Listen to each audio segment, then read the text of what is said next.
So let's take a look at our final draftee list for the NFL Draft of 2021. Round 1 at number 19, we had Jamin Davis, linebacker out of Kentucky.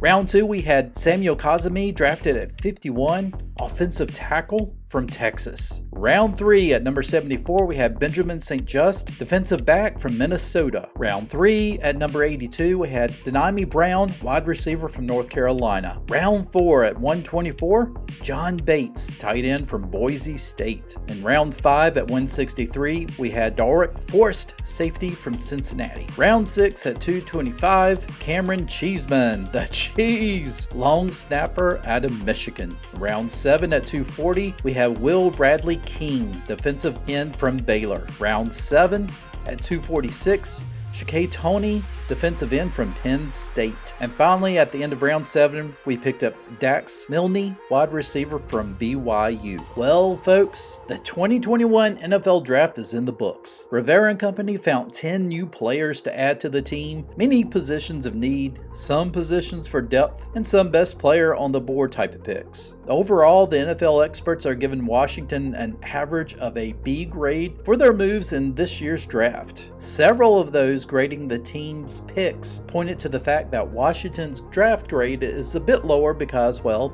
they didn't go after a quarterback when everyone thought that they had the opportunity to. Some fans feel that Washington should have moved up, especially since guys like Justin Fields and Mac Jones were dropping. And yes, Washington may have had an opportunity to move up without betting the farm away. However, the Washington football team stayed pat, chose not to move up, and took Jamin Davis, linebacker out of Kentucky, at 19. The philosophy for Ron Rivera and Martin Mayhew is simple: being patient with the quarterback position, continue filling out the rest of the roster, building depth, especially in areas of need like linebacker, secondary, offensive line, tight end, and then maybe go after that quarterback next season. There are likely to be good quarterbacks next year in the free agency, but they may be in a better position to move up and find their quarterback in next year's NFL Draft. Now, we can most certainly take an extremely early look at quarterbacks projected to go in the first round of next year's draft in another video,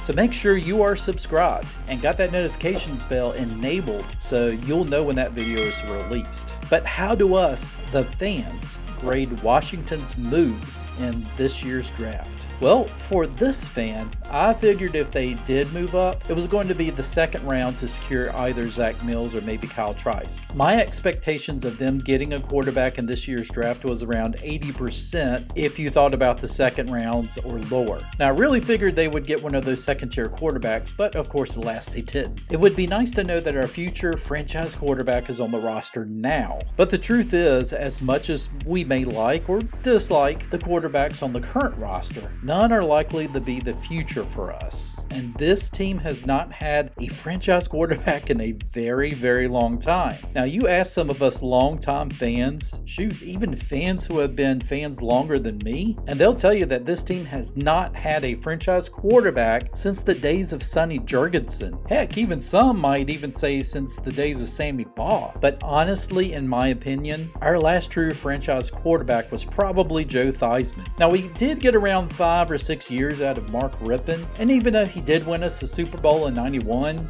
I don't know if I would have called him a franchise quarterback. He really did have one spectacular year and a couple of average years. And maybe had Joe Gibbs and company remained in Washington past the '92 season, possibly Rippon may have had a longer career with Washington, and maybe he would have been considered the last great franchise quarterback for us. But I digress.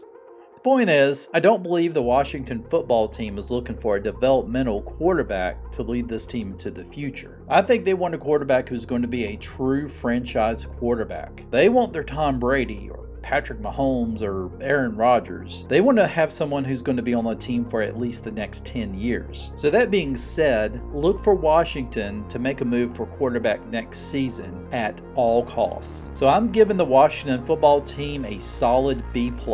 It wasn't a huge expectation of mine that the team was going to move up to get a quarterback, but I do have to say that when Mac Jones and Justin Fields continue to drop, I was starting to think that maybe Washington was going to attempt to move up past New England to grab one of those guys. Now, other than that, as expected, they did get areas of need. They got linebacker, which they desperately needed. They got an offensive tackle. Again, a very big need in my opinion. And certainly an offensive tackle who's versatile, who can play both left or right tackle. And he's likely to wind up competing for that left tackle position. And certainly the biggest knock, I believe, on Cosme was the fact that his techniques are not quite up to speed, but most certainly I believe that could be corrected with proper coaching. Now, I really love the pick of Denami Brown, wide receiver out of UNC.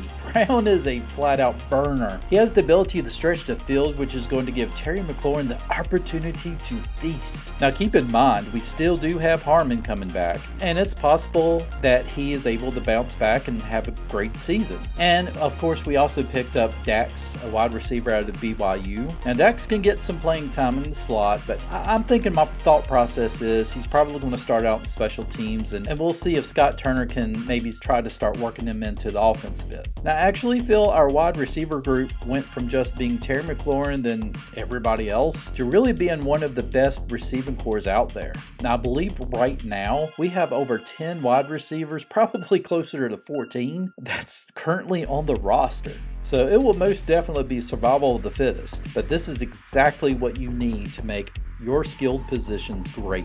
Now, some feel it was kind of a reach for John Bates, the tight end out of Boise State, and I get it. And others were not quite so thrilled to hear about how he was compared to the likes of Jeremy Sprinkle. Yeah, have fun with that, Dallas. But what Bates brings us is our modern day Donnie Warren, and he does have better hands than what Sprinkle did. And we needed a good, solid blocking tight end, because there's no guarantee that Samus Reyes is going to develop great blocking skills right away. Now, Benjamin St. Just and Darwick Forrest are our secondary pickups in this year's draft. It just seems to be a very versatile defensive back that can play both safety and corner. And Forrest is going to be competing with the likes of Cameron Curl, maybe Troy Apke, but I love these pickups because, again, our secondary was thin last year. Now, we still have Landon Collins. Don't forget about Landon. And he is returning from his injury. And even though that Ron Rivera said that Collins will likely play linebacker, I'm sure he'll probably also get some time in the secondary. Now, finally, we seem to fill out our draft with some depth picks for a defensive end. Now, I know what you're all saying. We have our defensive end set. And who knows, maybe we still wind up bringing, Ryan Kerrigan back. So why the defensive ends? Well, folks, part of this is the best player available pick. And the other is, well, depth, and depth. Lord forbid any of our starters go down with a season-ending injury, or at least an injury that keeps them out for several games. And you need guys who can step up and perform. You need competition at every position. And as you can see, this is exactly what Ron Rivera and company are doing. Building depth at as many positions as they possibly can, filling in areas of need, and overall building up a roster of young, high-character, talented players who can contribute to a team poised to make another run at the NFC East Division crown. Now, at the time of recording this video, most of you gave the team either a grade of A or B. There are a few C's in there and even an F. But so far, the sentiment has been that while quarterback is most definitely a position of need, it wasn't anything that the team needed to address this season. While there were a couple of fans who felt that the Washington football team should have most definitely grabbed a quarterback of the future, most kind of understood the picks that Washington picked. Guys, we have to keep in mind, nobody expected this team to win more than 2 games last season. Our quarterback play was pretty bad last year.